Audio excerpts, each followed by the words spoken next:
So I warmed up the car with the AntiFreeze, or coolant. That's how much I got in. So it was a whole gallon. I think these are a gallon. Yeah, these are gallon container. So I was able to get that much into the system before it started overflowing. So I let it run for about 10 minutes and then I haven't touched it since, so I got it kind of warmed up. So this is the first time I'm checking the water level since I filled it up with antifreeze, and there's no water. Yeah, so it's dry. So let's see how much it'll suck up. So you have to do this. You have to run the car for about 10 minutes, or at least till you start getting a lot of heat through the heater core. And then shut it down and let it sit for 2 or 3 hours. Because you got to make sure it's full. See how much water it takes. Or I mean antifreeze.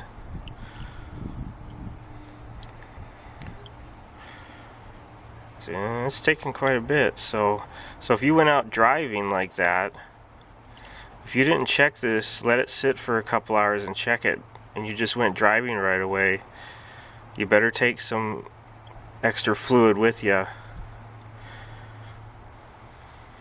So, okay. Okay, so now you can see the fluid. So I had to put in quite a bit. About half of what. So it's about half of what I started with. So just make sure that you have enough fluid in there, and I'm going to do this again because you have to do this a couple times before you can actually take it out on the road, because there's a little bit of air that stays in there, and you got to make sure it's out of there before you go, you know, any distance with your vehicle.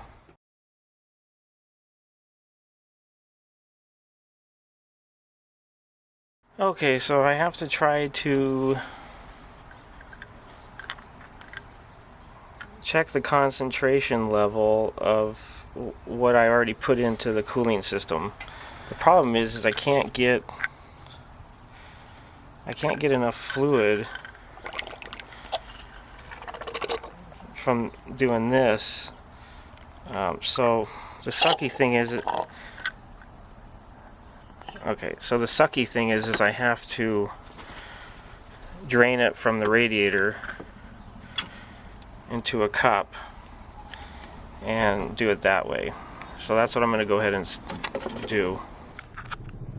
Okay, so I had to drain some of the antifreeze out of the radiator and into this cup.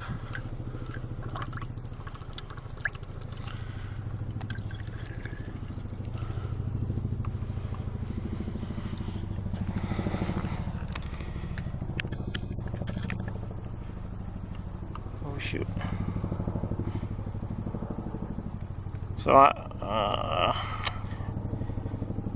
So it says 129 degrees Celsius is a 50% concentration, and it looks like it's pretty darn close.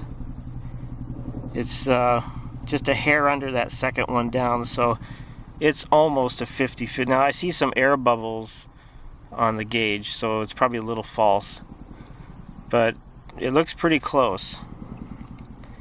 So I'm going to go ahead and leave it, and then in a couple weeks I'll check it again, but it looks like it's good to go, and the cooling system looks like it's done. So I'll just put this fluid back into the radiator and the cooling system, and I think I'm ready to go. So I'm glad it's done. It took about a week to do it, to flush it so many times, but I don't have any other way of doing it without spending quite a bit of dough, so this was my only option.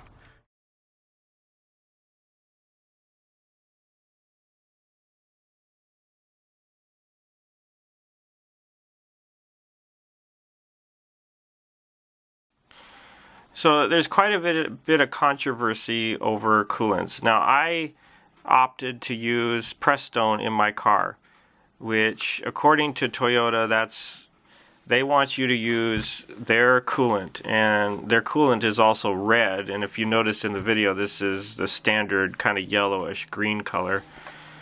And if you look on the back, or on the front first, it says all makes, all models of cars and light trucks add to any color antifreeze. And this is the extended life antifreeze coolant, 150,000 miles, 5-year protection rated. And on the back, it says silicate, phosphate. I'm not good at pronouncing chemistry names, but it basically, of all these things listed, it's free of that. So it does not contain these ingredients. And then the primary ingredient is ethylene glycol, which is what I believe is what Toyota's antifreeze is consistent of. And it does say here, where is it? Extended protection to all cooling system metals, including aluminum. Well, that's real important because my vehicle, I think, is all aluminum. I think I have aluminum block as well, so that's real important.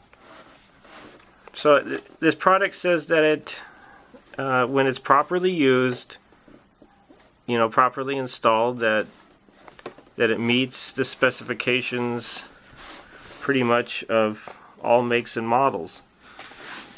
So if you read this is the owner's manual for my Yaris.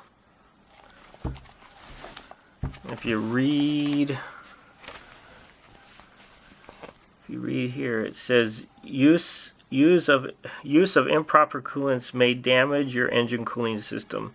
Only use Toyota super long life or similar high quality ethylene glycol based non-silicate. So there's some of the stuff that you don't want in the coolant. And then a 50% mixture of with deionized water, which I think deionized water is pretty much distilled water. So we've done all that. Do not use plain water alone. And then you go over here and it says Toyota recommends Toyota Super Long Life coolant, which has been tested to ensure that it will not cause corrosion nor result in malfunction of your engine cooling system.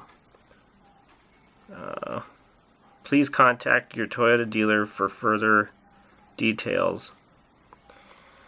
Okay, so pretty much the manual says you better buy Toyota antifreeze, super long life antifreeze, or it's quite possible you might damage your car. So if you want to follow that, that's perfectly fine, because it's always a good idea to use genuine parts for your car. And I don't dispute that at all. If in fact, I have to say in this video that you need to follow the instructions in your owner's manual. And if I follow mine, it pretty much says to use their products. But I didn't actually look at the price for Toyota coolant, but I'm sure it's probably more expensive than Prestone. And my feeling is, if you're out in an area where you get a leak in your cooling system and it's freezing, chances are there won't be a dealership close to you as there would be an auto parts store. And an auto parts store is probably going to have Prestone or whatever other brand available, but they're probably not going to have genuine Toyota coolant.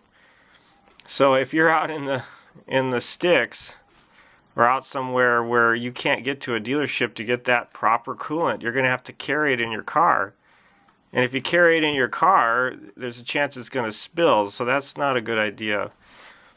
So I'm willing to take the risk and go against what Toyota says and go ahead and use the Prestone extended life antifreeze in my car. And hopefully, you know, 3 years, 5 years from now, if I still have the car, that I won't see any sign of corrosion on the aluminum. And that'll prove that using Prestone was just fine. But like I said, I have to say in this video that you do need to follow the recommended procedure and products to use for your specific car. Okay, thank you for watching.